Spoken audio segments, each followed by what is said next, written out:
स्वागत नहीं करोगे हमारा। So welcome welcome welcome everyone to this amazing video, जिधर तुम्हारा भाई तुम्हारे साथ दो प्यारे प्यारे क्यूट क्यूट से टॉपिक रिवाइज करेगा, that is Ind AS 38 and इसी लेक्चर में हम रिवाइज करेंगे इंड एस 40 भी। ठीक है, अपने रिवीजन की हमेशा खास बात ये होती है कि हम कंसेप्ट्स तो कवर करते हैं लेकिन साथ में प्यारे प्यारे मीठे मीठे क्वेश्चंस भी कवर हम करने वाले हैं। ठीक है, अच्छा उसके अलावा जब मैं आपको रिवाइज कराऊंगा तो मैं साथ में मेरे क्लास के कुछ बोर्ड नोट्स यूज करूंगा जो मैं क्लास में कोई एग्जांपल लिखाने के लिए या आईसीआई के डिफिकल्ट क्वेश्चन को सॉल्व करने के लिए यूज करता हूं। तो आप क्या करना, वो बोर्ड नोट्स मैं मेरे टेलीग्राम पे डाल दूंगा, तो टेलीग्राम ज्वाइन कर लेना और वहां से बोर्ड नोट्स डाउनलोड करके रिफर कर लेना। ठीक है, उसके अलावा ये चैनल पे ही जितने भी रेलिवेंट रिविजन्स वगैरह वो सब डालते रहूंगा, तो इसको सब्सक्राइब कर लेना। उसके अलावा जो भी आपका अटेम्प्ट है उस अटेम्प्ट की रिवीजन वीडियो की प्लेलिस्ट ऑलरेडी आप मेरे इस यूट्यूब चैनल के प्लेलिस्ट सेक्शन में जाके फाइंड कर सकते हो, जहां जो भी टॉपिक्स है वो सब के आपको रिवीजन वीडियोस उस प्लेलिस्ट के अंदर मिल जाएंगे। ठीक है, और मैं कोई भी अगर नया रिवीजन डालता भी हूं तो मैं उस प्लेलिस्ट के अंदर अपडेट कर दिया करूंगा। ठीक है, उसके अलावा एक और इंपॉर्टेंट चीज मैं यहां रिवाइज तो कराऊंगा, कंसेप्ट क्वेश्चंस दोनों। आपको इस रिवीजन को यूज कैसे करना है प्लीज ध्यान से सुन लेना।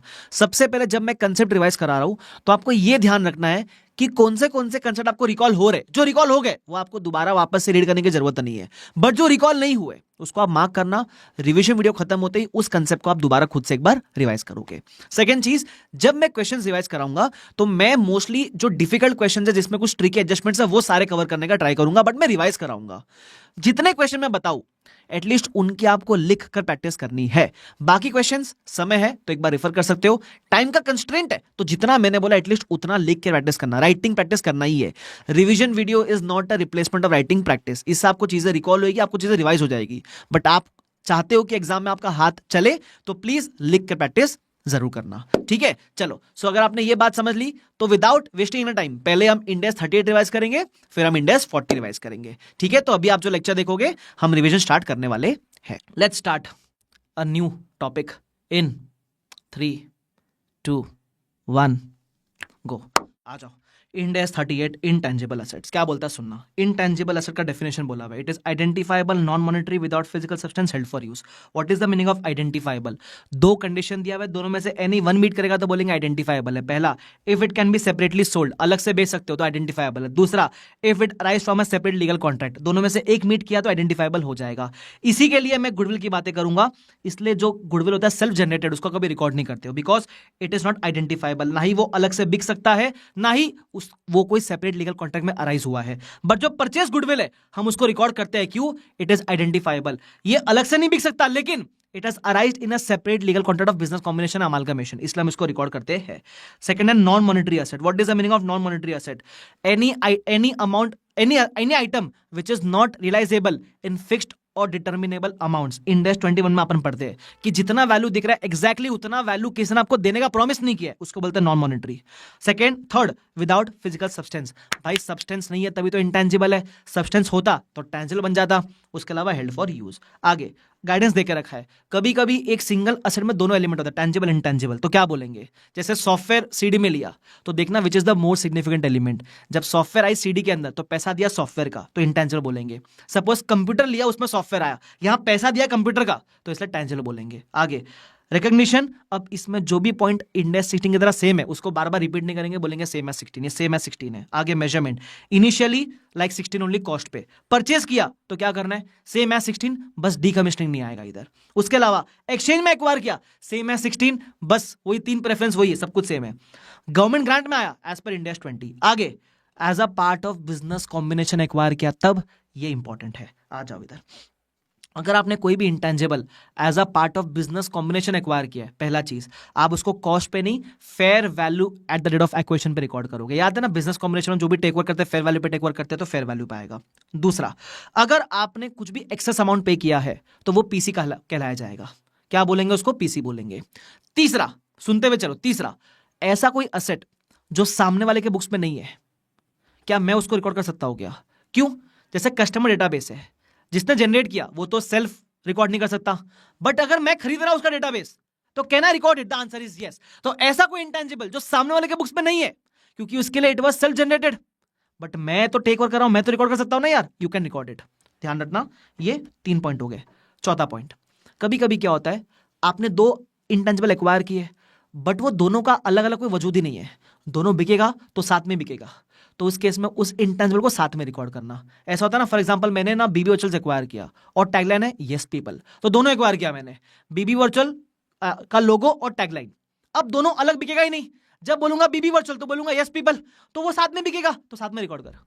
बीबी सर मारेंगे मेरे को, हाँ ये तुम हरकतें मत करवाओ मेरे से। क्लियर है वाला पार्ट? क्या खत्म। आगे नोट नंबर 5, ये क्या है? अगर आपने असेट इंटरनली जनरेट किया तो फिर क्या करेंगे? सुनो, अगर आपने इंटरनली जनरेट गुडविल किया है, कभी रिकॉर्ड नहीं कर सकते। गुडविल के अलावा कोई इंटेंजिबल जनरेट किया है तो 2 phase, research development. Research phase वाला सारा खर्चा profit and loss, development phase वाला सारा खर्चा कैपिटलाइज। ठीक है, हमको कैसे मालूम पड़ेगा डेवलपमेंट फेज शुरू हो चुका है? 6 कंडीशन है बराबर। सबसे पहले technical feasibility of completion, intention to complete, ability to use or sell the intangible, generate future economic benefits, availability of resources like technical, financial and others, और reliably measure the expenditure। अगर ये 6 condition meet करेगा, सारी की सारी 6 meet करनी है, तो बोलोगे डेवलपमेंट फेज बिगिंस। याद कैसे करें सर? 2 है कंप्लीशन को लेकर, technical feasibility of completion, intention to complete. 2 आपके रिकग्निशन क्राइटेरिया ही है, फ्यूचर इकोनॉमिक बेनिफिट और cost can be measured reliably. और 2 चालू होता है ए से, एबिलिटी टू यूज और sell the intangible and availability of adequate resources. ऐसे करके आप याद कर सकते हो। 6 कंडीशन मीट हुआ तो डेवलपमेंट फेज शुरू हो चुका है। क्लियर है वाला पार्ट? अच्छा, एक और चीज, डेवलपमेंट फेज में भी सारे खर्चे मत कैपिटलाइज करना, जो सिर्फ डायरेक्टली एट्रीब्यूटेबल है वो कैपिटलाइज करना। ठीक है, उसके बाद कुछ other important points relating to internally generated intangible asset. सबसे पहला, अगर समझ नहीं आ रहा है हम कौन से फेज में, मालिक मालूम नहीं पड़ रहा है कि ये डेवलपमेंट फेज चालू है, रिसर्च फेज चालू है, जब ना मालूम पड़े तो रिसर्च फेज ही मान लेना। उसके अलावा गुडविल के अलावा ऐसे 4 और इंटेंजिबल है जो सेल्फ जनरेट किया तो कांट रिकॉर्ड इट। एक तो गुडविल है ही, उसके अलावा brand, customer database, publishing titles, mast heads. Sir ये क्या होता है? अरे वो न्यूज़पेपर में टाइटल होता है ना, सनसनी केस खुलासा, है ना वो सब, तो वो जो खुद जनरेट किया यू कांट रिकॉर्ड इट। उसके अलावा ये इंपॉर्टेंट है, रिसर्च में किया गया खुद का खर्चा हम प्रॉफिट लॉस में डालते हैं, लेकिन कभी कभी क्या होता है, मैं किसी और का रिसर्च प्रोजेक्ट एक्वायर कर रहा हूं। किसी और का क्या एक्वायर कर रहा हूं? रिसर्च प्रोजेक्ट एक्वायर कर रहा हूं। तो किसी और का रिसर्च प्रोजेक्ट अगर बिजनेस कॉम्बिनेशन में एक्वायर किया है तो आप उसको कैपिटलाइज कर सकते हो। अगर आपने किसी और का research and development project purchase किया है, you can capitalise provided definition of intangible is met. अब रिसर्च प्रोजेक्ट एक्वायर करने के बाद आपने खुद कोई रिसर्च किया, वो जाएगा प्रॉफिट एंड लॉस में, और अगर खुद कोई डेवलपमेंट किया वो होगा कैपिटलाइज। ध्यान रखना है वाला part. Is this clear to everyone? Yes sir. ये आपका कौन सा था? इनिशियल मेजरमेंट खत्म हो जाता है, फिर आएगा सब्सिक्वेंट मेजरमेंट। सब्सिक्वेंट मेजरमेंट मतलब वही 2 मॉडल है, कॉस्ट रिवैल्यूएशन सेम लाइक 16। फर्क है इसके अंदर थोड़ा सा। इंडेक्स 16 में आप कोई भी यूज करो, तुम्हारी मर्जी है। यहां बोलता है यहां भी आप कोई भी यूज कर सकते हो, लेकिन अगर आपको रीवैल्यूएशन मॉडल यूज करना है तो आपके पास एक्टिव मार्केट की फेयर वैल्यू होनी चाहिए। ये कंडीशन इंडेक्स 16 में नहीं थी। ठीक है, तो अगर इंडेक्स 38 में if you want to use the revaluation model, you should have the fair value from active market. Please remember this. Okay, उसके अलावा revaluation model, frequency of revaluation same as 16, treatment of accumulated amortisation same as 16। 2 method है। Revaluation to be applied to entire class of asset, इसमें थोड़ा सा फर्क है। क्या बोलता है सुन लो, इसमें वही है, सारे सेम क्लास ऑफ असेट पे सेम मेथड लगाना है। एक एक्सेप्शन है, सपोज मान लो आपके पास 5 सॉफ्टवेयर है, 5 सॉफ्टवेयर सेम क्लास है, सबके सब सॉफ्टवेयर है, 4 सॉफ्टवेयर की एक्टिव मार्केट अवेलेबल है, तो मैं 4 के लिए फॉलो करूँ रीवैल मॉडल। एक सॉफ्टवेयर का एक्टिव मार्केट का फेयर वैल्यू नहीं है, तो जिसका एक्टिव मार्केट का फेयर वैल्यू नहीं है उसके लिए आप कॉस्ट लगा सकते हो। देखो मैं तो यहां चाहता हूं मैं 5 के लिए अप्लाई करूं रीवैल्यूएशन मॉडल, लेकिन एक का एक्टिव मार्केट का फेयर वैल्यू नहीं है, तो उसके लिए मैं कॉस्ट मॉडल यूज कर सकता हूं। दूसरा, मान लो अगर मेरे पास 5 सॉफ्टवेयर है और मान लो अगर मेरे पास पांचों का एक्टिव मार्केट होता, तो फिर आप ये नहीं बोल सकते कि मैं 4 पे लगाऊंगा फेयर वैल्यू, 1 पे लगाऊंगा कॉस्ट, फिर नहीं चलेगा।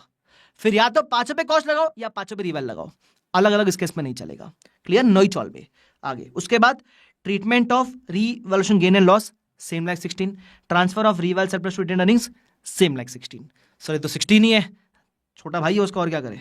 आगे सब्सिक्वेंट कॉस्ट इंकर्ड, इंडेक्स 38 में नॉर्मली सब्सिक्वेंट कॉस्ट के बेनिफिट नहीं होते, तो प्रॉफिट एंड लॉस में, but if you can prove कि उसका कोई बेनिफिट है तो आप कैपिटलाइज कर सकते हो। मान लो सॉफ्टवेयर था, मैंने उसका वैलिडिटी एक्सटेंड करवाया, तो इससे तो लाइफ बढ़ रहा है ना, कैपिटलाइज कर सकते हो। उसके अलावा कुछ खर्चे कसम खाने का, ऐसे कसम खाओ मर जाऊंगा, मिट जाऊंगा, लुट जाऊंगा, लेकिन ये खर्चे का भी कैपिटलाइज नहीं करूंगा। कहां ट्रांसफर करेंगे? Always PNL. सबसे पहला रिसर्च वाला खर्चा, स्टार्टअप का खर्चा, ट्रेनिंग का खर्चा, एडवर्टाइजिंग का खर्चा और रीलोकेशन वाला खर्चा। क्वेश्चन कंफ्यूज करे कभी कभी, यहाँ क्वेश्चन बोलेगा अरे मैंने एडवर्टाइजिंग किया, उसका बेनिफिट 3 साल तक है। एडवर्टाइजिंग दिखा ना, सीधा प्रॉफिट एंड लॉस, कहानी खत्म। आगे एमोटाइजेशन। एमोटाइजेशन कैसे करेंगे? सबसे पहले मेथड कौन से वही 3, SLM, WDV, unit of production. आपन ने इंडिया 16 में एक चीज पढ़ी थी, method based on revenue is inappropriate. यहां भी सेम है, मेथड बेस्ड ऑन रेवेन्यू नहीं चलेगा, मतलब डेप्रिसिएशन रेवेन्यू के बेस पे नहीं चलेगा, एक रेयर केस में चलेगा। कभी कभी क्या होता है, आपका लाइसेंस है, लाइसेंस का लाइफ कितना है? लाइफ नहीं बोला है, ये बोला है कि लाइसेंस है, आप 50 करोड़ का टोल कलेक्ट कर सकते हो, टोल कलेक्शन लाइसेंस आपके पास। और लाइसेंस की वैलिडिटी लाइफ के ऊपर डिपेंडेंट नहीं है, जितना रेवेन्यू कलेक्ट किया उस पर डिपेंडेंट है। तो इसका लाइफ ही रेवेन्यू पे डिपेंडेंट है, तो उस केस में जितना रेवेन्यू आएगा उस बेसिस पे you can charge the depreciation. ठीक है, ध्यान रखना। उसके अलावा एमोटाइजेशन पीरियड और एमोटाइजेबल अमाउंट सेम लाइक इंडिया 16। आगे रेसिडुअल वैल्यू। रेसिडुअल वैल्यू का मतलब क्या होता है? असेट के लाइफ के एंड पे जो वैल्यू बचा वो। नॉर्मली हम 0 अज्यूम करते हैं, लेकिन अगर किसी थर्ड पार्टी ने कमिटमेंट दिया हुआ है या फिर आपको लगता है कि इसका कोई एक्टिव मार्केट अवेलेबल है जहां मैं बेच के कुछ स्क्रैप वैल्यू ले पाऊंगा, तो फिर उसकी वैल्यू आप कुछ मान सकते हो, वरना आप 0 ही मानोगे।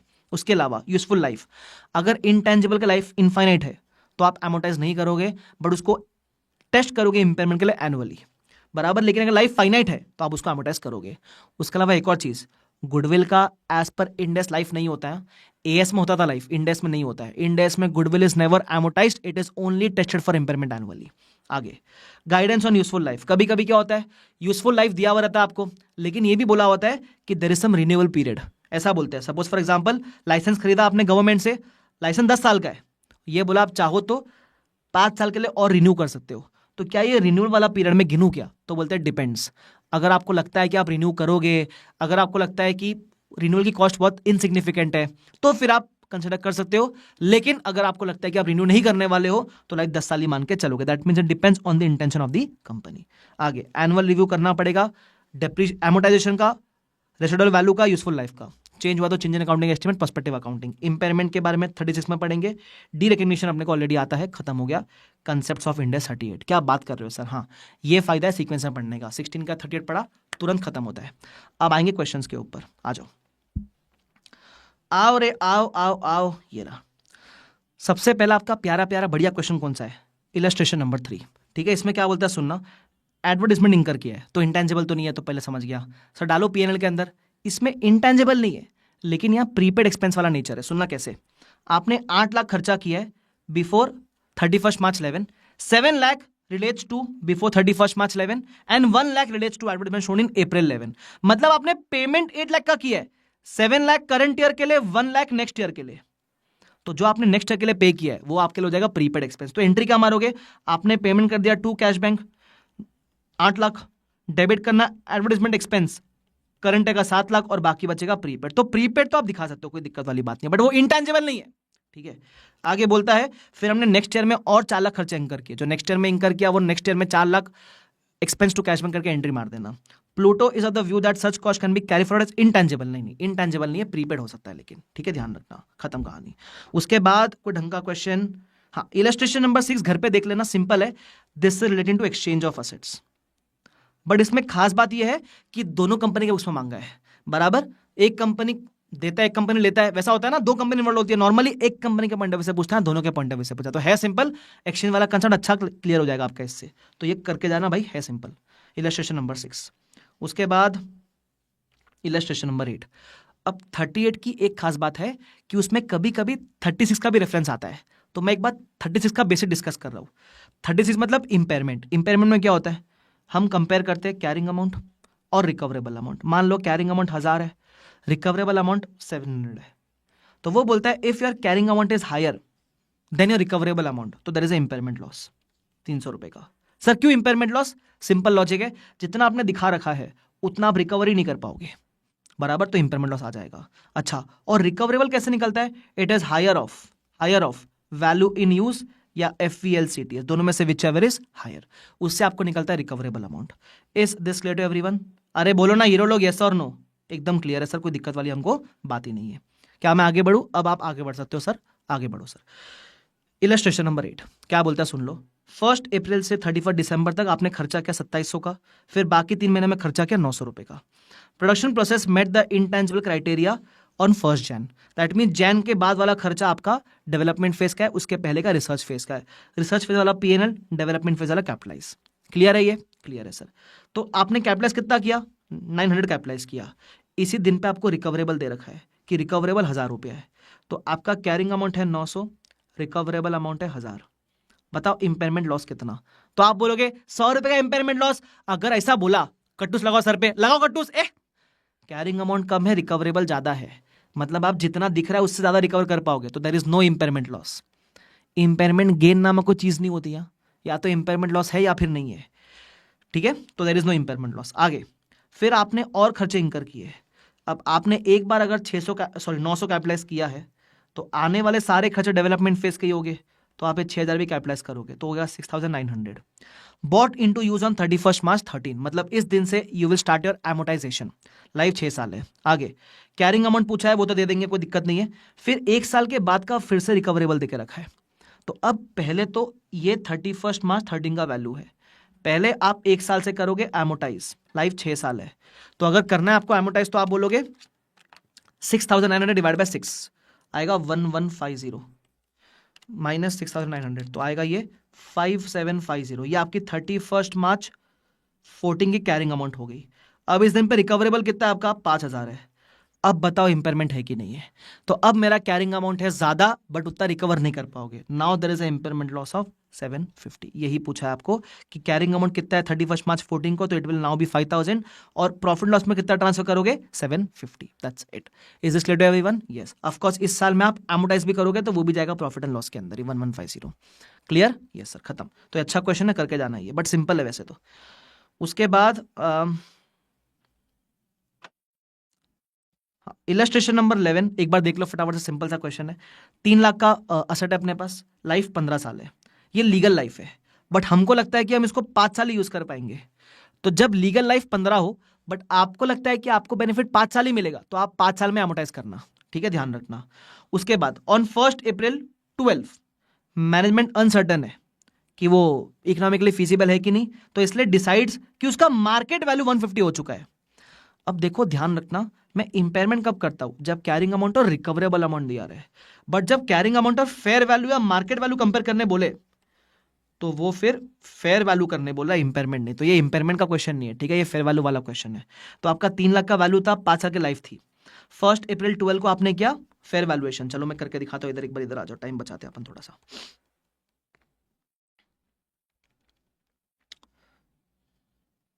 किधर गया किधर गया किधर गया? यही है क्या? हाँ ये रहा, देखो। तो पहले मैंने 1 साल से एमोटाइज किया, मेरे को आज का कैरिंग अमाउंट मिला, फिर फेयर वैल्यू दिया हुआ है, तो गेन सॉरी लॉस आ गया। लॉस जाएगा प्रॉफिट लॉस में, फर्स्ट टाइम लॉस है। ये मेरा हो गया रिवाइज्ड कैरिंग अमाउंट, ठीक है। और लाइफ भी चेंज हो गई, 2 साल हो गई है, 2 साल ही बची है। फिर आपने वापस किया एमोटाइज, ये बचा कैरिंग अमाउंट, अब वापस दिया फेयर वैल्यू, अब गेन हो गया। अब ये गेन कहाँ जाएगा? तो पहले का जितना लॉस था उतना गेन प्रॉफिट एंड लॉस में, बैलेंस गेन ओसीआई के अंदर। That's it. अब आने वाले सालों में आप इस रिवाइज्ड कैरिंग अमाउंट को करोगे डिप्रिशिएट। तो जो भी नया लाइफ दिया हुआ उस हिसाब से कर देना, एमोटाइजर डिप्रिशिएट। That's it. बड़ा सिंपल है, पढ़ोगे तो आ जाएगा। ये इलस्ट्रेशन नंबर 11 था ये। उसके बाद लेट मी सी, अच्छा कौन सा क्वेश्चन है और, हाँ एक इलस्ट्रेशन नंबर 27 बढ़िया है। सुनो क्या बोलता है। सीनियर मैनेजमेंट है, खर्चा किया, कितना खर्चा किया? कुछ तो खर्चा किया आपने डेवलप करने के लिए इंटेंजिबल को। Regulatory testing and health safety approval was obtained on 1 जून, मतलब डेवलपमेंट फेज यहां शुरू हुआ। पूरे साल में हमने 18 लाख का खर्चा किया ड्यूरिंग द ईयर टिल 31 मार्च 16। अब यहाँ एक इनहेरेंट अजम्पशन है कि ये जो 18 लाख है ये 12 महीने का खर्चा है। 1 अप्रैल 15 से लेकर 31 मार्च 16 तक का खर्चा है। बट अपने को अप्रूवल तो जून में मिला, तो 2 महीना अपना रिसर्च फेज था, तो उसका प्रोपोर्शनल खर्चा 3 लाख रुपया आएगा। मंथ वाइज निकालोगे तो वो जाएगा प्रॉफिट एंड लॉस में। और जो 10 महीने का खर्चा है वो आएगा 15 लाख। ये आप कर देना कैपिटलाइज। क्या तुमको समझ आता है? Yes sir. ये पहला चीज। अब इन्होंने मिस्टेक क्या करी है क्वेश्चन के अंदर? कंपनी ने क्या मिस्टेक करा है? कंपनी ने पूरा 18 कैपिटलाइज करा है, तो बोलते हैं ना गलत किया देवसेना। ठीक है, आगे उसके बाद बोलता है कि कंपनी चाहे तो इसको बेच सकता है 780 में, बराबर। तो कंपनी के पास आया है एक सेलिंग प्राइस, या आप बोल सकते हो FVLCTS। बेचोगे तो 780 में बेच सकते हो। अच्छा, एक और दे रखा है present value of future cost savings. Present value of future cost savings का मतलब है value in use. Value in use में अपन निकालते हैं ना present value of future cash flows, वही दिया हुआ है 9.6। तो whichever is higher is your recoverable amount. तो carrying amount was 15 lakh, recoverable amount is 9.6 lakhs। तो यहां there is a impairment loss also of 5.4 lakhs। तो आपके टोटल दो अमाउंट जाएंगे प्रॉफिट एंड लॉस में, एक रिसर्च फेज का 3 लाख और एक इम्पेयरमेंट लॉस का 5.4 lakhs। अब क्योंकि आपने इनटेंजिबल को 18 पर रिकॉर्ड करके रखा है तो आपको एक एडजस्टमेंट एंट्री मारनी पड़ेगी, वो मैंने मार के दिखाई भी है इधर, दिखाता हूं, इधर आ जाओ, कि मेरा research phase 3 lakh, impairment loss 5.4 to intangible. Sir why intangible? क्योंकि इंटेंजिबल कम करना पड़ेगा मुझे, वो 18 पे दिख रहा था इसलिए।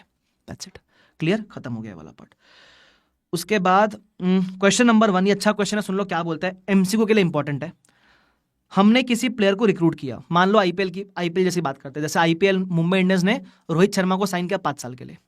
क्या कोई भी प्लेयर इनटेंजिबल हो सकता है क्या? नहीं, बट वो प्लेयर के साथ किया गया 5 साल का कॉन्ट्रैक्ट वो एक इंटेंजिबल हो सकता है, जो नॉन कंपीटिंग कॉन्ट्रैक्ट है, that Rohit Sharma will only play for Mumbai Indians, that can be intangible, बराबर। तो रोहित शर्मा इंटेंजिबल नहीं है, बट उसके साथ किया गया 5 साल का कॉन्ट्रैक्ट जो है वो कॉन्ट्रैक्ट इंटेंजिबल हो सकता है, ध्यान रखना, बस इतना ही है।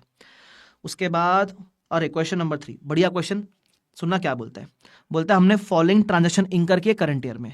सबसे पहले किसी कंपनी को अपन एक्वायर किया, पीसी 13.2 दिया, नेट असेट 10 का आया, तो पीसी 13.2 है, नेट असेट आया 10 का, तो आपका क्या हो जाएगा, इधर गुडविल आ जाएगा 3.2 का।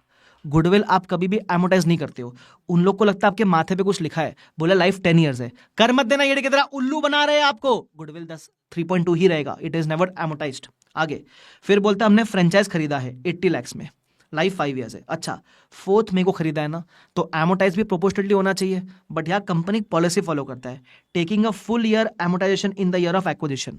आइडियली ये गलत है, लेकिन क्वेश्चन ने बोला करने का तो करने का, तो बेसिकली आप जिस साल एक्वायर करोगे, जिस दिन पे एक्वायर को, उससे मेरे को फर्क नहीं पड़ता, मैं फुल ईयर करूंगा एमोटाइज, बराबर। तो मेरा 80 lakhs में मैंने एक्वायर किया, 5 साल का लाइफ है, तो डे 1 पे इसकी वैल्यू 80 lakhs है, 1 साल से करूंगा एमोटाइज, तो 16 lakhs एमोटाइज होगा, कैसे आया, 80 lakhs इंटू 1/5, तो वैल्यू कितना बचा, 64 lakhs। ये फ्रेंचाइज का हो गया।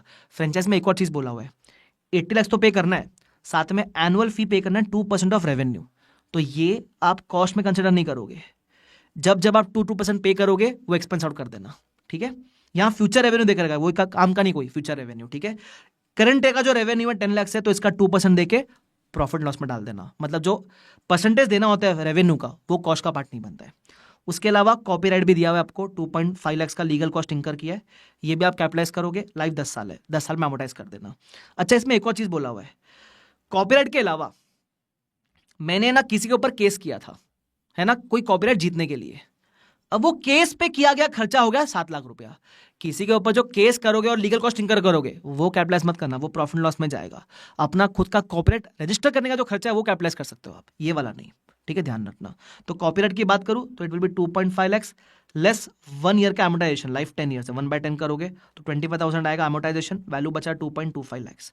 तो ये हो गया आपका फ्रेंचाइज, ये हो गया आपका कॉपीराइट, और गुडविल तो 3.2 ही था, बस इस हिसाब से यू कैन सॉल्व, और एक बढ़िया आप प्रेजेंटेशन देके आ सकते हो इस तरीके से, ठीक है। ये मेरी वर्किंग नोट हो गई, जहां मैंने डे 1 का वैल्यू, एमोटाइजेशन, ईयर एंड का वैल्यू, फिर कितना गया पीएनएल में वो भी दे दिया, और कितना गया बैलेंस शीट में वो भी दे दिया, खत्म कहानी। I hope this is clear to everyone, ठीक है। क्वेश्चन नंबर 3 था, बढ़िया क्वेश्चन, कुछ है नहीं खास इसके अंदर। अच्छा, क्वेश्चन नंबर 5 भी एक अच्छा क्वेश्चन है, देख लो क्या बोलता है। इनटेंजिबल है, लाइफ 15 साल है, वैल्यू 12 lakhs है, कमिटमेंट है थर्ड पार्टी से कि वो 5 साल के बाद 60% ऑफ द फेयर वैल्यू पे खरीद लेगा, मतलब रेसिडुअल वैल्यू कितना होगा, 12 lakhs into 60%, that is equal to 7.2 lakhs। But ये 5 साल के बाद, अब कंपनी का इंटेंशन क्या है, entity intends to sell the patent in 5 years। अगर आपका इंटेंशन है कि 5 साल के बाद आप इसको ट्रांसफर कर ही दोगे, तो लाइफ 15 मत मानना, 5 ही मान के चलना। That means how much will you amortise, तो 12 lakhs डे 1 का वैल्यू है, your amortisation will be 12 lakhs divide by 5, directly मत करना, -7.2। याद है, रेसिडुअल वैल्यू तभी कंसिडर करोगे when there is a commitment by third party, यहां है, बराबर। तो आप बोलोगे 12 माइनस 7.2 डिवाइड बाय 5, तो आएगा 0.96 if I am not wrong. अरे यस और नो, यस सर। तो कितना बचेगा, 11.04 if I am not wrong. खत्म कहानी। ये डे वन के, ये ईयर वन के एंड का वैल्यू बचेगा मेरा। इसमें कंपनी ने बोल रखा है हमारा तो 80,000 रुपीज का आ रहा है अमोर्टाइजेशन, गलत है वो, तो बोल देना तुम्हारा गलत है, हमारा सही है करके। खत्म। उसके बाद अच्छा, नए क्वेश्चन में एक क्वेश्चन है, क्वेश्चन नंबर 7। एलडीआर नहीं है, बड़ा सिंपल है, बट पढ़ लो मेरे साथ क्या बोलता है। बोलता है हम सॉफ्टवेयर डेवलप कर रहे हैं, तो डेवलप करने में जो खर्चे कैपिटलाइज करना है। सबसे पहला purchase price of imported software capitalise कर देना। इंप्लॉयमेंट कॉस्ट, ये इंप्लॉयमेंट का जो दिया हुआ है 1200, उसके लिए बोलता है रेफर नोट नंबर 1। क्या बोलता है, software was developed in 9 month, but ये जो खर्चा है 12 महीने का दिया हुआ है, तो हम टोटल खर्चे में से सिर्फ 9 महीने का करेंगे कैपिटलाइज, तो उतना मैंने किया। टेस्टिंग का खर्चा you can capitalise. Other cost directly attributable, बोलता है नोट नंबर 2 पढ़ो। नोट नंबर 2 में क्या बोलता है कि जितना भी खर्चा किया उसमें से एबनॉर्मल कॉस्ट था 50,000 रुपए का, तो 450 में से 50,000 माइनस कर देना, बचेगा 400, उतने कैपिटलाइज कर सकते हो। Professional fees you can capitalise, training capitalise नहीं करते, एडवर्टाइजिंग कैपिटलाइज नहीं करते, और एडमिन कैपिटलाइज नहीं करते। तो टोटल इंटेंजिबल कितने पे दिखेगा, 600 plus 900 plus 1800 plus 400 plus 220, that's it. Question खत्म। ये कोई क्वेश्चन है? मैं तो बोलता हूं आरटीबी क्या एग्जाम में पूछ के दिखाना। बोलेगा ऐसी है, ऐसी है, डरता है क्या पूछना एग्जाम में? हाँ नहीं तो खत्म। एक बात बोलूं, चैप्टर भी खत्म है। हाँ, मैं क्या करूं, छोटा है तो, अगर ये छोटा भीम है तो मैं क्या करूं भाई, खत्म हो गया। अरे खत्म। बुलाओ क्या शेरा को, चल शेरा, बिना टाइम वेस्ट किए इसी बात पे बोतल खोलो। बोतल मत खोलो, बोतल खोल के पानी पियो और आ जाओ अगले इंडेक्स में। शुरू करें। So let's start the revision of index 40 in 3 2 1 गो। सबसे पहला इंडेक्स 40 नंबर है, नाम है इन्वेस्टमेंट प्रॉपर्टी। क्या बोलता है, what is the meaning of investment property? बोलता है property which is held by either the owner और द लेसी, या तो आप ओनर हो या फिर आप लेसी हो, कोई दिक्कत नहीं, कैसे भी हेल्ड करो, but that property is held to earn rentals, या फिर फॉर कैपिटल अप्रिसिएशन, या फिर बोथ। इनमें से कुछ भी मीट किया तो it is a investment property. अच्छा, उसके अलावा ध्यान रखना, यहां पीपी को एक पेट नेम दिया है, ओनर ऑक्युपाइड प्रॉपर्टी। जैसे आपने देखा ना पेट नेम, जैसे मैंने ना प्रशांत को पेट नेम दिया प्रशु, वैसे मैंने इसको पेट नेम दिया ओनर ऑक्युपाइड प्रॉपर्टी, ध्यान रखना। उसके अलावा कुछ इंपॉर्टेंट पॉइंट्स, अगर मेरी कोई प्रॉपर्टी इंप्लॉय ने ऑक्यूपाई करी है, मेरे ही इंप्लॉय ने कोई प्रॉपर्टी ऑक्यूपाई करी है, मतलब कंपनी ने अपने इंप्लॉय को रहने को जगह दिया है, तो that is not IP, that is going to be PP. ये ध्यान रखना, हर क्वेश्चन में आता है, मतलब काफी क्वेश्चन में आता है ये, ठीक है। ये बाकी सिंपल था। उसके अलावा recognition criteria same like index 16। Measurement, यहां initially always at cost, purchase किया तो सेम लाइक 16, एक्सचेंज में आया तो सेम लाइक 16। उसके अलावा मैंने क्या बोला, इन्वेस्टमेंट प्रॉपर्टी आप कभी कभी लीज पे भी एक्वायर करते हो, तो अगर आपने लीज पे एक्वायर किया इन्वेस्टमेंट प्रॉपर्टी को, तो उसका मेजरमेंट वगैरह जो है 116 लीजेस में कवर होएगा, ठीक है। उसके बाद यहां आता है मजा, सब्सिक्वेंट मेजरमेंट। नॉर्मली 1638 में सब्सिक्वेंट के 2 मेथड थे अपने पास, यहां सब्सिक्वेंट मेजरमेंट में we have only 1 method and that is cost model. Fair value is only required for disclosure purpose, ठीक है। अच्छा सर, फेयर वैल्यू अवेलेबल नहीं है तो उस केस में आपको ये फैक्ट अलॉन्ग विद रीजन बताना पड़ेगा कि हमारे पास फेयर वैल्यू नहीं है अवेलेबल फॉर डिस्क्लोजर पर्पस। खत्म। आगे सब्सिक्वेंट कॉस्ट इंकर्ड, अगर सर्विसिंग वाला खर्चा किया, प्रॉफिट एंड लॉस, कोई पार्ट रिप्लेस किया, तो कंपोनेंट अकाउंटिंग, नया वाला पार्ट का वैल्यू ऐड, पुराना वाला माइनस, ठीक है। अच्छा, अगर इन्वेस्टमेंट प्रॉपर्टी लैंड की है आपके पास, लैंड, तो उसको डिप्रिशिएट मत करना। बाकी अगर बिल्डिंग वगैरह है प्रॉपर्टी में तो यू कैन डिप्रिशिएट। आगे property held for more than 1 purpose, suppose एक प्रॉपर्टी है 10 फ्लोर की बिल्डिंग है आपके पास, 7 फ्लोर्स आप कर रहे हो यूज, 3 फ्लोर्स आपने दिया रेंट पे, क्या ये फ्लोर्स अलग अलग सेलेबल है क्या? Can they be sold separate? The answer is yes. तो जितना यूज कर रहे हो वो 16, जितना रेंट पे है वो 40। लेकिन कभी कभी क्या होता है, सपोज मेरे पास 2 BHK वाला घर है, 2 BHK, 30% यूज है, 70% रेंट है। अब ये एक सिंगल फ्लैट तो अलग अलग नहीं बिकता ना, तो इस केस में आपको क्या देखना है, ये मत देखना मेजॉरिटी क्या है, मत बोलना मेजॉरिटी इज रेंट तो आईपी, नहीं, आपको देखना है क्या यूज वाला पोर्शन सिग्निफिकेंट है क्या, मतलब जितना पोर्शन यूज कर रहे हो क्या ये मटेरियल है क्या सिग्निफिकेंट है क्या? If the answer is yes, आपको लगता है कि 30% यूजेज इज सिग्निफिकेंट, तो फिर पूरा प्रॉपर्टी आपका पीपी बन जाएगा। तो यही बोलता है held for use portion is significant, पूरा property PP. If the held for use portion is insignificant, पूरा प्रॉपर्टी आईपी। अब कितना होता है significant, it is a matter of judgement, ठीक है। आगे ancillary services provided to occupants of property, property के साथ अलग सर्विसेज भी दिया। कौन सी सर्विस है सर? मान लो आपने प्रॉपर्टी दिया, साथ में सिक्योरिटी सर्विसेज भी दिया, तो ये जो सर्विस दिया अगर छोटी मोटी सर्विस है तो कोई बात नहीं, प्रॉपर्टी को आप इन्वेस्टमेंट प्रॉपर्टी मानोगे। लेकिन मान लो आपने एक होटल रेंट पे दिया, साथ में होटल का सारा staff, cooking staff, security, reception, housekeeping, सारी सर्विसेज वो सब भी आपने ही दी, मतलब होटल भी आपका, स्टाफ भी आपका, तो उस केस में इसको आईपी नहीं बोलेंगे। क्यों? एक तरीके से होटल आपने से चलाने को दिया है आप ही का, स्टाफ भी आप ही का है, तो उसको अपन पीपीई ही बोलेंगे उस केस में। ठीक है, तो इसको बोलते हैं एंसिलरी सर्विसेज। तो एंसिलरी सर्विसेज सिग्निफिकेंट है कि इनसिग्निफिकेंट है वो देखना। सर कितनी होगी significant, it is a matter of again judgement. Exam में क्वेश्चन क्लियर ना रहे तो दोगलाबंदी जवाब देकर आ जाना। ठीक है, आगे property lease to other group members. अपनी ही प्रॉपर्टी अपने ही ग्रुप में किसी को दे दी, सपोज पेरेंट ने अपनी ही सब्सिडी को रेंट पे दिया है, तो एसएफएस के पॉइंट ऑफ व्यू से आईपी रहेगा, लेकिन सीएफएस के पॉइंट ऑफ व्यू से पीपीई ही रहेगा। बिकॉज सीएफएस में क्या होगा, पेरेंट ने अपने ही ग्रुप में दिया है रेंट पे, अब ग्रुप में तो अल्टीमेटली यूज ही हो रहा है ना सब्सिडी के द्वारा, तो ग्रुप पॉइंट ऑफ व्यू से पीपीई रह जाएगा, ध्यान रखना, खत्म। उसके बाद ट्रांसफर टू और फ्रॉम इन्वेस्टमेंट प्रॉपर्टी, किसी और इंडेस से इन्वेस्टमेंट प्रॉपर्टी में आ रहे हो या आईपी से किसी और इंडेस में जा रहे हो, ऐसा कर सकते हो। The answer is yes, when there is a change, when there is a evidence of change in use. Evidence होना चाहिए, मान लो यूज कर रहे थे, बकायदा किसी को रेंट पे देना शुरू कर दिया, एविडेंस है चेंज इन यूज का, तो ट्रांसफर कर सकते हो। अच्छा सपोज मैं यूज कर रहा था, मैं सोच रहा हूं रेंट पे दूंगा तो इतना रेंट आएगा, ऐसा होगा वैसे होगा, सोचने से काम नहीं होता भाई। सोच सोच में तो अपन सीए बन के पैसा कमा रहे हैं अभी, है ना। सोच में तो अपन यही है ना कि सीए बनेगा तो हो ये करूंगा वो करूंगा, सोच से कुछ नहीं होता भाई, सोच का कोई भरोसा ही नहीं होता है।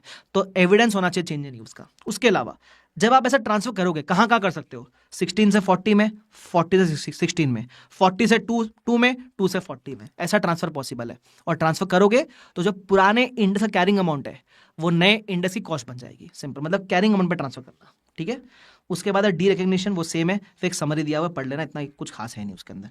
कंसेप्ट तो भाई भाई ये तो शुरू होते खत्म हो गया भाई, यार इतना इजी रहेगा तो मैं नहीं खेल रहा यार गाइस, मैं नहीं खेल रहा इतना इजी रहेगा तो। अब आओ इधर क्वेश्चन पे आओ, क्वेश्चन बढ़िया कराता हूँ, करूँ। क्वेश्चन नंबर 9, इलस्ट्रेशन नंबर 9 क्या बोलता है सुन लो। लार्ज प्रॉपर्टी है, लैंड है, लैंड मतलब डिप्रिशिएट नहीं होगा। ठीक है, 2 करोड़ का टू अर्न रेंटल्स अपन ने हेल्ड करके रखा है, लीज पे दिया ना, तो रेंटल्स के लिए हेल्ड करके रखा है, तो ये आईपी रहेगा। कभी लिया अपन ने, 1 अप्रैल 11 पे लिया है, फिर 31 मार्च 15 को फेयर वैल्यू देके रखा है, तो फेयर वैल्यू चाहिए रहता है ओनली फॉर डिस्क्लोजर पर्पस, इस पर रिकॉर्ड नहीं करते, 2 करोड़ रुपये दिखेगा वो आगे। फिर under the terms of the lease, Y was able to cancel the lease by giving 6 months notice दिया। On 30th September 15, fair value of the property was 2.9 CR, again दिया हुआ फेयर वैल्यू, मेरे किसी काम का नहीं है, मैं तो कॉस्ट पर रखता हूँ। On 1st October, X immediately began to convert the property into 10 sellable flats of equal size intended to sell in ordinary course of business। इसको फ्लैट में कन्वर्ट करेंगे और फ्लैट को बेचना अपना धंधा बना लेंगे, मतलब ये 40 से 2 में चला जाएगा। कौन से वैल्यू पे जाएगा, 40 में वो 2 CR पे था ना, तो इंडेक्स 2 में भी वो 2 CR पे ही जाएगा, पहली चीज तो ये तो ट्रांसफर हो गया एक। ठीक है, उसके बाद एक बार वो इंडेक्स 2 में आ गया, फिर आपने कुछ और खर्चे किए, 60 लाख आपने खर्चे किए फॉर कन्वर्जन, मतलब लैंड से फ्लैट में कन्वर्ट करके कन्वर्जन का खर्चा किया आपने। तो देखो एक बार पहले इंडेक्स 40 में थे, 2 CR वैल्यू थी, फिर इंडेक्स 2 में आ गए, इसकी वैल्यू हो गई 2 CR, ये 1 अक्टूबर 11 की वैल्यू हो गई। फिर आपने कॉस्ट ऑफ कन्वर्जन 60 लाख इंकर किया, तो कॉस्ट कितनी हो गई आपकी, कॉस्ट हो गई 2.6 CR, ये 31 मार्च 12 की कॉस्ट हो गई। अब बोला कि काम अभी भी कंप्लीट नहीं हुआ है, WIP स्टेज में 40 लाख और इंकर करना है टू कंप्लीट द प्रोजेक्ट। ठीक है, और कंप्लीट करने के बाद आप इसको 50 लाख में बेच सकते हो। तो ये कब क्यों काम आएगा, ये NRV निकालने काम आएगा। 10 फ्लैट बनेंगे तो 10 फ्लैट इंटू 50 लाख, ये सेलिंग प्राइस हो गई 5 करोड़ की। बट WIP वाले केस में अपन इंडेक्स 2 में पढ़ते कि WIP की NRV क्या होती है, selling price minus the cost of completion, तो कॉस्ट ऑफ कंप्लीशन है 40 लाख का, तो आगे आपका 4.6 CR, तो ये आपकी NRV हो गई WIP की। तो या तो कॉस्ट या फिर NRV which ever is lower, ध्यान रखना। तो मैं कॉस्ट पे रखूंगा 2.6 CR पे, क्वेश्चन खत्म हो गया। ठीक है, क्वेश्चन हो गया खत्म आपका, मजा आ गया सर जी, बोलो मजा आया कि नहीं आया, आ गया सर, मजा आ गया।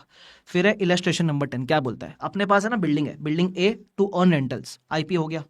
उसके बाद बिल्डिंग ए कब खरीदा है अपन ने, सॉरी बिल्डिंग ए कब खरीदा बताया क्या, नहीं, building A to earn rentals, following is the information relevant for building A for the year ending 31 March 20। Building A was initially purchased at a cost of 10 CR। At that time useful life of the building was 20 years, out of which 5 years has been expired as on 1st April 19। 1st April 19 तक 5 साल बीत चुके थे, तो 31 March 20 तक कितने साल बीत चुके? 6 साल बीत चुके। अरे अगर 1 साल पहले आपका 5 साल का हैप्पी बर्थडे मनाया था तो 1 साल के बाद आपका हैप्पी बर्थडे कितना हो जाएगा? 6 साल हो जाएगा भाई, सिंपल है। तुमको समझा गया? Yes sir. आगे बढ़ो सर, आगे। Expected life of the building is, sorry कहां पहुंच गया मैं, सॉरी, बिल्डिंग का लाइफ 20 ईयर्स था, 6 साल उसमें से बीत चुका था, कोई दिक्कत वाली बात नहीं। मैं क्या करूंगा, इधर आ जाओ, मैं आपको सोल्यूशन दिखाता हूं इसका। एक सेकंड, इसका मैं सोल्यूशन दिखाऊंगा, फटाफट हो जाएगा। हाँ ये देखो, जब मैं बिल्डिंग ए की बात करूंगा तो बिल्डिंग ए पहले मैं करूंगा 5 साल से डिप्रिशिएट, तो मुझे 31 मार्च एंडिंग का वैल्यू मिलेगा, फिर 1 साल में और डिप्रिशिएट करूंगा। सर डायरेक्टली 6 साल कर दूं क्या? अलग अलग दिखाओ, ईजी पड़ेगा। ठीक है, तो मेरी ये कैरिंग ऑन बची बिल्डिंग ए की। सिमिलरली बिल्डिंग बी का इन्फॉर्मेशन दिया हुआ है, it is held for capital appreciation, तो ये भी आईपी हो गया। ठीक है, 40 ईयर्स लाइफ है, उसको खरीदा 1 साल पहले ही है, तो इसको आप 1 साल से करना डिप्रिशिएट, तो ये बिल्डिंग बी की वैल्यू मिल गई आपको। फिर आपको डेटा देकर रखा है डायरेक्ट ऑपरेटिंग एक्सपेंडिचर का, बिल्डिंग ए और बी का, तो ये सारे खर्चे आपके जाएंगे प्रॉफिट एंड लॉस के अंदर। फिर आपको बहुत ज्ञान देकर रखा है पैराग्राफ फॉर्म में।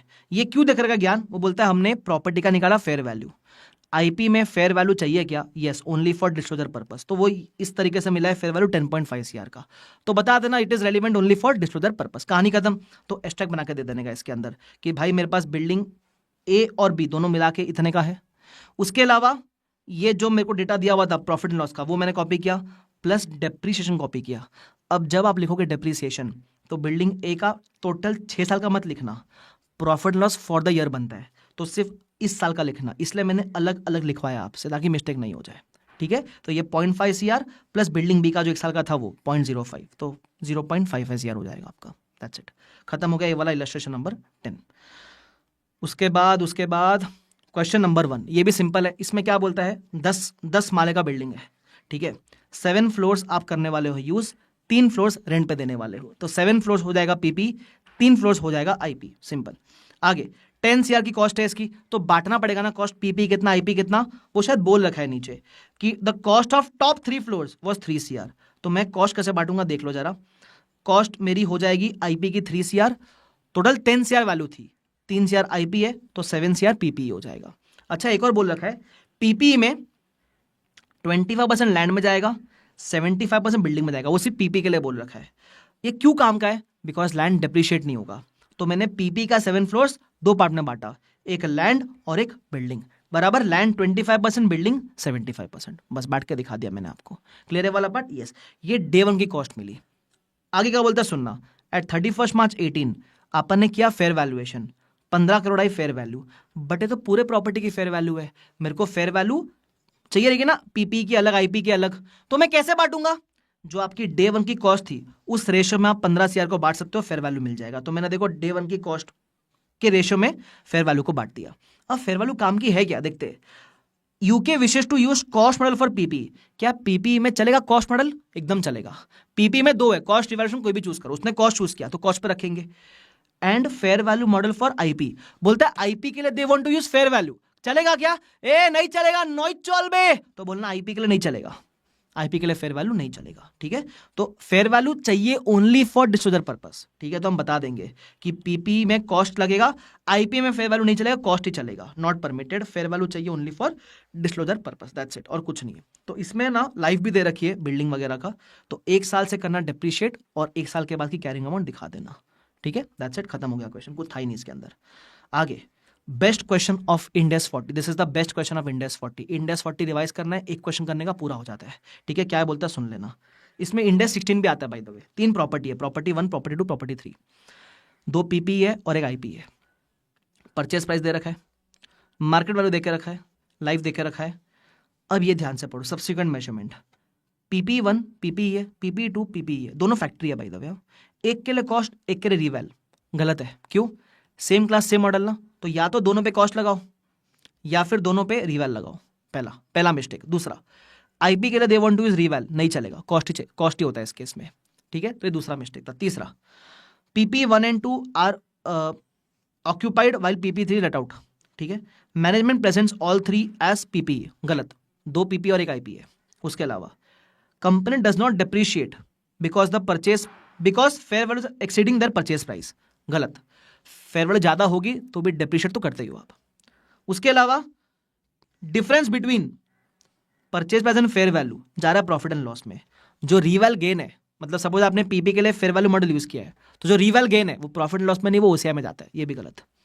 तो एनालाइज करने बोला है और बैलेंस शीट एक्सट्रैक्ट देने बोला है। इस क्वेश्चन में खासा आपको कंसेप्ट लेकर आने पड़ेंगे। देख के समझ रहा ना, बहुत सारी गलती कर रखी है, तो गलती क्यों कर रखी है, उस रिस्पेक्टिव इंडेक्स का नाम, नंबर और बेसिक अपने ओन वर्ड्स में कंसेप्ट लिखकर आने का, ठीक है। अब जब ये क्वेश्चन सॉल्व करोगे ना, तो आपको दो पार्ट में सॉल्व करना पड़ेगा। पहला पार्ट अज्यूमिंग कि दोनों पीपी को आप रख रहे हो कॉस्ट पे और आईपी रख रहे हो कॉस्ट पे। सेकेंड केस अज्यूमिंग दोनों पीपी रहेगा रीवैल्यूएशन पे और आईपी तो कॉस्ट पे रहेगा, आईपी रहेगा कॉस्ट पे। तो ये दो पार्ट में आपको क्वेश्चन सॉल्व करना पड़ेगा, एक बार देख लो जरा। तो कौन से कंसेप्ट कोड करने हैं मैंने वो बोर्ड नोट्स के अंदर आपको दिया हुआ है, ठीक है। उसके अलावा केस 1 बोथ पीपी के लिए आप कॉस्ट मॉडल यूज कर रहे हो और आईपी के लिए, सॉरी हाँ, बोथ पीपी कॉस्ट आईपी भी कॉस्ट। तो कैसे करोगे, ये नाम मेरा पीपी डे 1 लाइफ दे रखा है, करना डिप्रिशिएट। पीपी 2 लाइफ दे रखा है, करना डिप्रिशिएट। 27 + 18 ये आपका आ गया पीपी का वैल्यू, बराबर आईपी का भी सेम कॉस्ट दिया हुआ है, कर देना डिप्रिशिएट। ये आ गया आपका आईपी की वैल्यू 21,600, ठीक है। अच्छा, केस 2 बोथ पीपी रीवैल पे आईपी कॉस्ट पे। तो कैसे करोगे, PP 1 fair value year and की दे रखी है, तो पहले करना डिप्रिशिएट, कैरिंग ऑन मिलेगा, फिर कंपेयर करना फेयर वैल्यू से। क्वेश्चन में दिया हुआ है फेयर वैल्यू, तो गेन आ गया। कहां जाएगा गेन, ओसीआई में जाएगा। सेम प्रॉपर्टी 2 के लिए पहले डिप्रिशिएट करना, फिर लिखना फेयर वैल्यू, गेन आ गया, गेन जाएगा ओसीआई के अंदर, ठीक है। आईपी कॉस्ट पे ही रहेगा, तो क्या फर्क पड़ेगा, मेरा जो पीपी 1 है अब वो फेयर वैल्यू 32 और पीपी 2 फेयर वैल्यू 22 इस पे दिखेगा, 32 + 22। आईपी तो सेम पे रहेगा, ठीक है। जब बनाओगे प्रॉफिट एंड लॉस तो डिप्रिसिएशन तो दिखेगा, साथ में ओसीआई का रिवैल्यूएशन गेन भी दिखेगा, और ये गेन जमा किधर होता है, ओसीआई से निकलकर रिवैल सरप्लस में जमा होता है, वहां भी दिखेगा, ठीक है। तो एक्सट्रैक्ट काम का ध्यान रखना please. Is this clear to everyone guys? Yes sir, ये आपका हो गया क्वेश्चन नंबर 2। फिर आएगा आपका क्वेश्चन नंबर 3, बड़ा सिंपल सा क्वेश्चन है, आसान भाषा में समझा दो क्या हुआ है इसके अंदर। एक तो पहले बिल्डिंग थी आपके पास, कंस्ट्रक्ट वगैरह किया आपने, तो जो भी खर्चे कैपिटलाइज करने लायक कैपिटलाइज किए, जैसे 50 लाख कैपिटलाइज करोगे, नॉन रिफंडेबल टैक्स है कैपिटलाइज करोगे, और ये 50,000 लीगल कॉस्ट है कैपिटलाइज करोगे, तो हो गया 50 + 2.5 + 50 53 लाख हो गया। फिर आपने और खर्चे किए, बिल्डिंग का प्लान अप्रूवल कैपिटलाइज करोगे, 10 lakh construction cost, 60 refundable taxes, तो 10 लाख - 60 9.4 लाख कैपिटलाइज करोगे, और एबनॉर्मल कैपिटलाइज नहीं करोगे। तो ये सब करने के बाद कॉस्ट आ गई 63.4 लाख। अब 2 माले की बिल्डिंग बनी, उसमें से equal value can be attributed to each floor, हर फ्लोर इक्वल वैल्यू का। अब बोला है कि ग्राउंड फ्लोर जो है सब्सिडी को रेंट पे दिया हुआ है, फर्स्ट फ्लोर खुद यूज कर रहे हैं। अब इसमें 2 पॉइंट ऑफ व्यू से बात करना है, एसएफएस पॉइंट ऑफ व्यू से। अगर मैं एसएफएस पॉइंट ऑफ व्यू से बात करूं, तो जो ग्राउंड फ्लोर रेंट पे दिया, भले सब्सिडी को दिया, एसएफएस में तू अलग मैं अलग, तो ग्राउंड फ्लोर बनेगा आईपी, फर्स्ट फ्लोर तो अपन यूज कर रहे तो बनेगा PP. But CFS point of view से अपने ही सब्सिडी को रेंट पे दिया है, तो दोनों का दोनों पीपी ही रह जाएगा। दैट्स इट, क्लियर, खत्म। Question number 3 is over. उसके बाद 4 में कुछ है नहीं। 5 बड़ा सिंपल है, आरटीपी नवंबर 23 का था। ऊपर से बता दो क्या है इसके अंदर, दिखने में बहुत बड़ा क्वेश्चन है, देखिएगा अरे कितना सारा है, ऐसे रिवाइज कराऊंगा। ऐसे सुनो फटाफट से, अपने पास ये सारे असेट्स है, ठीक है। एक तो अपने पास ऑफिस बिल्डिंग है, 15 माले की बिल्डिंग है। क्या बोलता है, नीचे पढ़ोगे तो पैराग्राफ में समरी में लिखा है 3 फ्लोर्स यूज कर रहे हो, 12 फ्लोर रेंट पे, तो जो यूज कर रहे हो वो पीपी, बाकी आईपी। सिंपल यही बताना है आपको ओन वर्ड्स में, ठीक है। आगे ये वाला दूसरा 2000 फ्लैट है, बोलता है इसमें से 80% इंप्लॉय ऑक्यूपाइड है। इंप्लॉय ना ऑक्यूपाई किया तो पीपी ही बोलते, सॉरी पीपी ही बोलते, याद है। तो 80% मतलब 1600 फ्लैट पीपी रहेगा, बाकी आईपी रहेगा, सिंपल। आगे टाउनशिप 2 में भी और अपने पास फ्लैट्स है, भाई बहुत बड़ा आदमी लगता है ये। 1000 फ्लैट है, 400 फ्लैट इंप्लॉय ने ऑक्यूपाई किए, अभी डिस्कस क्या पीपी रहेगा। 350 फ्लैट गवर्नमेंट को दिया, गवर्नमेंट ने उनके इंप्लॉयज को दिया। कंफ्यूज मत होना, ये हमारे इंप्लॉयज नहीं है, हमने किसी को और को रेंट पे दिया है, और उस तीसरे आदमी ने अपने इंप्लॉयज को दिया है। मेरे लिए मैंने इंप्लॉयज को नहीं दिया है, मैंने तो गवर्नमेंट को दिया है ना, तो मेरे लिए वो आईपी है। इंप्लॉयज देकर कंफ्यूज मत हो जाना इधर, ठीक है। उसके अलावा 250 फ्लैट वेकेंट है। अब वेकेंट है तो बताया नहीं क्या करने वाला कंपनी, इसका इंटेंशन नहीं पता अपने को, तो दोगलामंदी जवाब देने का कि if the company is intending to use it तो PP, otherwise it will be IP, simple. उसके बाद 60 रूम्स है जो अपन ने जी को दिया है, किसी और को रेंट पे दिया, आईपी रहेगा। परचेज द प्लॉट आउटस्कर्ट्स में, land is expected to greatly appreciate, capital appreciation के लिए हेल्ड किया है, तो आईपी रहेगा। उसके अलावा एक और लैंड है, किसी को लीज पे दिया, आईपी रहेगा। और एक लैंड है, किसी को लीज पे दिया है, आईपी रहेगा। बस दिखने में बड़ा है, खोदा पहाड़ निकला चूहा, ठीक है, कुछ है नहीं इसके अंदर। यार देखो मैं बताऊं, अगर ऐसे रहेंगे ना तो मैं नहीं खेल रहा यार। गाइस मैं नहीं खेल रहा यार, मैं नहीं खेल रहा। अरे तनी नाची के, तनी गाई के, तनी नाची गाई सबके मन बहलावा रे भैया। ओ जिया ए बिहार के लाला। वाह सर वाह, मजा आ गया सर। अरे तनिक मजा आएगा वाह सर। इसी बात पे बोलो एक वॉइस